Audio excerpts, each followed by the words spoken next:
the wrestling was in your blood. Your father, Bob Orton Sr.?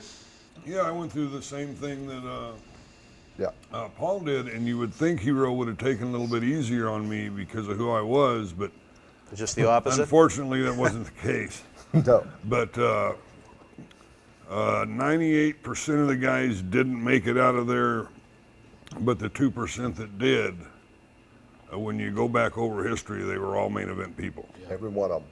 Everybody, made it to the top, but when you started down there, you were ready. When you finally hit the road, you were ready to go. Right. Now, your dad, tremendous athlete, tremendous superstar in the world of professional wrestling in his own right. Yeah. How young were you when you said to yourself, this is what I want to do, this is where I want to go with myself in my life? 3. You didn't waste any time. Dad used to take me to the matches when I was a little kid, and I met all them guys, and I wanted to wrestle, from day one. And now, you look at it, you're the middleman almost in the pack of the Ortons. Your son, one of the elite in WWE, not to take anything away from a certain someone, but how does it feel Monday night, turn on the television set, and see your son, your father's grandson, doing the exact same thing and excelling at such a high level, worldwide? Oh, it's fantastic to watch Randy. I told him old school, go old school because nobody else does it. It's so old, it's new. And he goes out and he wrestles and he does a real good job of it. And you can tell by where he's gone and what he's done that people need that and they crave that because even though they hate him, they love him. God, I think he's one of the best that I've seen in a long time come along with John also and Batista and Brock Lesnar. Those are the 4 guys who come up at the same time. And all 4 of them, I think, right now are the standard of what's going on today, where you've got your old timer. And then, you know what? My hair was brown just a month ago. But once you watch your son kick the owner in the head, and he's done that to you. Right here, I got the proof. Boom, all of a sudden, 2 weeks, I got gray hair. You worry that those royalty checks might go away just like the brown in your hair. Only did it the owner, did the son of the daughter. Now, Johnny, Yeah. even though I wouldn't exactly put you in the category as a professional wrestling legend, you were around the WWE enough right now.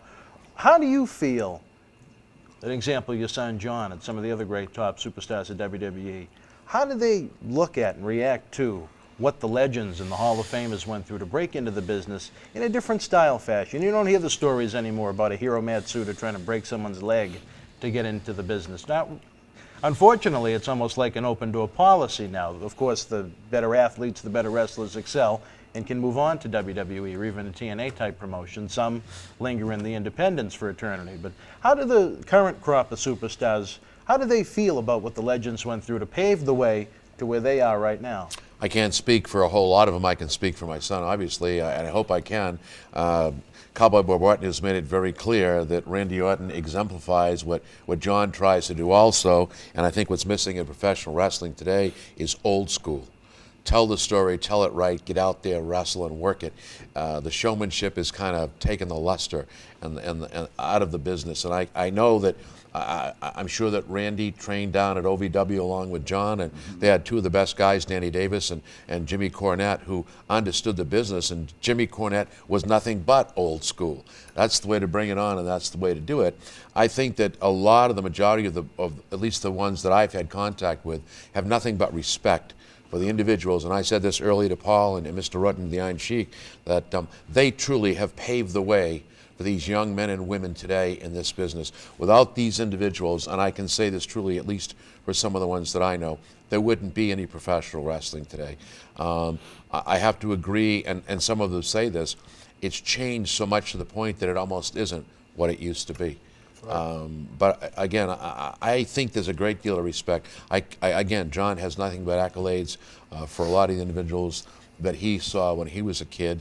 He did the same thing Paul did. When he started out at 6 or 7, he watched tapes. Watched all the tapes. I do it when I do the managing. I watch all what I consider to be the best managers in the business. I look at the Grand Wizard, Bobby Heenan, Classy Freddie Blassie. Who can ever forget that guy? I mean, there they were, the real human beings. And I think Cowboy Bob Orton and Paul Orndorff said it the right way. You could either love him or you could hate him. And they didn't have to say one word when they walked through that curtain. I remember watching Mr. Wonderful come out, and I would start swearing as soon as he came through that curtain. He just did it right then and there. And then this guy would come out, and I'd go, oh, here we go. Tex-Mex is coming, and you'd hate his guts when he walked out with that smirk on his face. Didn't say two words to anybody. So I think that the young wrestlers today do appreciate what the legends and the true wrestlers who started this business have done for them. And they have nothing but respect and good words. Even though we're focusing more on WrestleMania 1. The World Wrestling Federation was live in Erie, Pennsylvania, Tuesday, April the 5th, 1983, birthday of Boston Wrestling Ambassador Reno Chastain. The opening contest, Poncho Boy and Sonny Boy Hayes beat Butch Cassidy and Tiger Jackson. Eddie Gilbert battled the Destroyer to a draw. Tony Gurria with the win over Swede Hansen. S.D. Jones defeated Samula via disqualification. Big John Studd victorious over Jules Strongbow. Superfly Jimmy Snuka beat the crippler Ray Stevens via disqualification. And in the main event, WWF World Champion Bob Backlund retained the title over WWF Tag Team Champion Afa. If you were in Erie Live, share your memories in the comment section below. Use the links in the description box to keep Wrestling Legends working in our eBay store and on our acclaimed Patreon streaming service so we can bring you more interactive superstar shoot interviews to relive the good old days of professional wrestling. Check it out. Boston Wrestling Sports in the MWF explodes into a new year with professional wrestling content galore and need you to join our family. Every Tuesday night at 10 p.m. after our Monday Night Raw review, it's Wrestling Insiders at your house with WWE Hall of Famer Mr. USA Tony Atlas. Wednesday nights at 10 p.m. after NXT and AEW, join rotating legends on Wrestling Insiders Special Edition.